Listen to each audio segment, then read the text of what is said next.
main theme that I want to go through today is my new kind of landing page and website for you guys.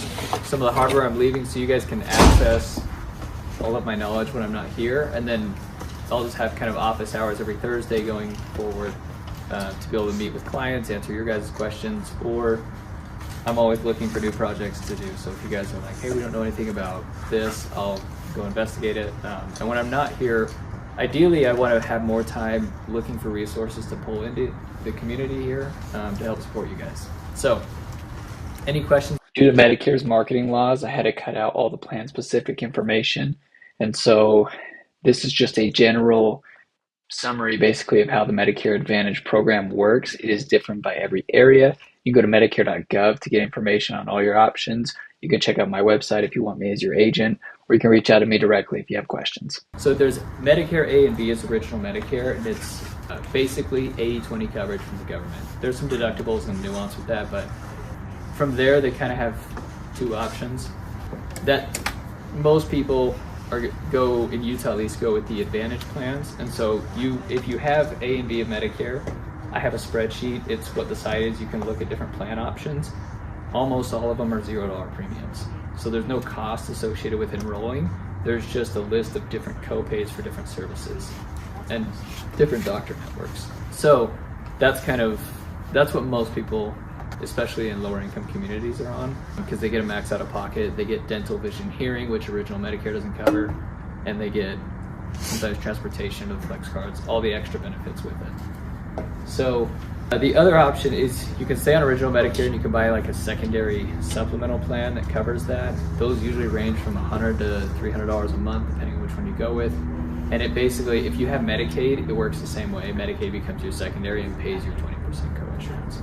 You can enroll in them or cancel them at any time. Okay. With supplement plans, depending on, you can't always be accepted into them. So if you're new to Medicare or new to the area or something like that, you have a guaranteed acceptance into those.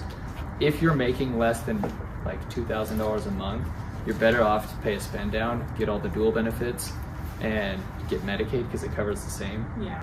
Technically, if you're on Medicaid, it's illegal to sell those to people with Medicaid because you're getting double coverage, but it's not uncommon that I find people with Medicaid that are paying for that and they think they need it. A lot of you are probably familiar with like the food cards or the flex cards that they get where they can buy groceries with it or healthcare products. Mm-hmm. But most of them don't know that they can pay utilities and rent with it too. Not all of them are that way, but most of them are. If anybody has diabetes or a heart condition, which is pretty common, then it's called a chronic special needs plan. So when you're on the site, I'll show you, it'll say CSNP. That means they're eligible for it if they have one of those two conditions. That one they do get a flex card on, and they don't need Medicaid for it. They just need to have diabetes or heart condition and Medicare. So when you have clients that are both Medicare and Medicaid eligible, then they'll be looking at dual special needs plans, so it'll say D-SNP. All the other plans are just going to be regular if they're just Medicare only. So I have a client that does have the flex card. Yeah. And she gets a pretty good amount. I heard you say that they could use it for like rent or utilities. Yes, depending on which one, yeah. Could they use it, let's say, for like a deposit on a place? Maybe. I'd have to look at that.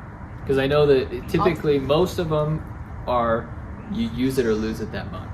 Right. If you have any specific clients, feel free to have them meet with me, or that's kind of the perfect segue into what I'll show you next. I basically created a website to give you guys access to like the information I have when I'm not here. I'm trying to make it as easy to use, so there's a bunch of links. The first one is Shop for Plans here. This should take you to my Medicare enrollment site. So it looks like this. You can put in the zip code 84111, and just click View Plans. It'll take you here and show you here's all the plans available.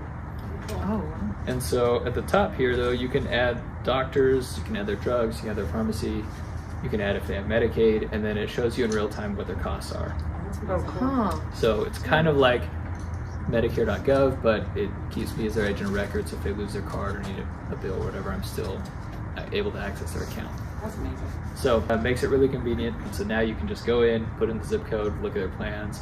If they do create an account, and then let's say they come back and say, hey, I have a new drug, and I want to get quotes or I want to look at a new doctor, you can update things and get real-time info. So the way this technically is set up is this is self-service. So they're self-enrolling themselves and doing it.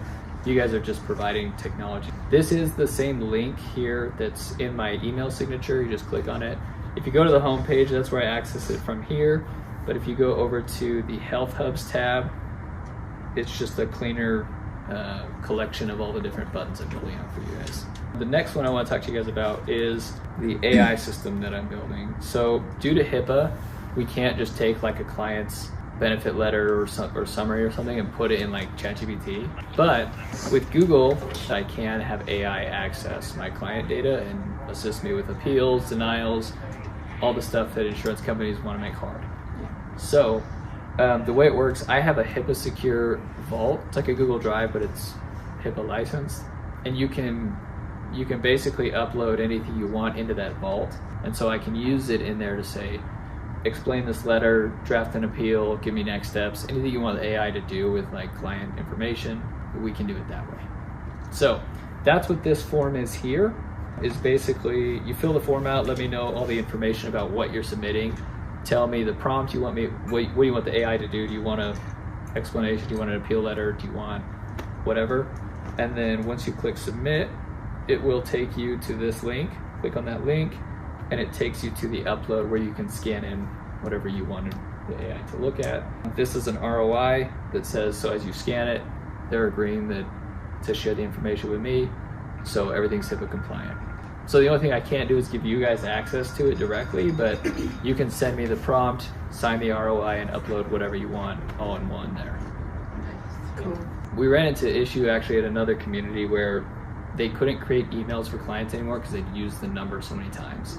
So I figured out, because I own a domain, I can just give access to unlimited emails. So that's what these are right here. So this request your email is just a Google form where you just tell me the name and how the person wants to verify. We can verify it by snail mail, phone number. That way, if they're floating around a lot of different communities and end up back here, we always have access to give them their inbox. Cool. So if you use that email to create their Medicare, Medicaid, or Social Security accounts or whatever, it's really easy to back it up. And the other one here, this is just to access their inbox. And yeah, you just put in their email and it's just a standard basic inbox. The whole point of it is just to be able to allow people access to create the accounts they need online, especially if they're not tech savvy and are constantly getting new phone numbers. That one, I'm always going to do their first name dot last name at ourretirementhome.com. This is just a general email. It's super limited, doesn't have any bells and whistles. Other than that, I do have some links to like TeleHealth on here. So if they want like virtual urgent care, they can go get in touch with you or Enrollment that have virtual telehealth care. Any questions for me? Cool. Well, thank you guys for letting me give you my training today. And Thank you. awesome.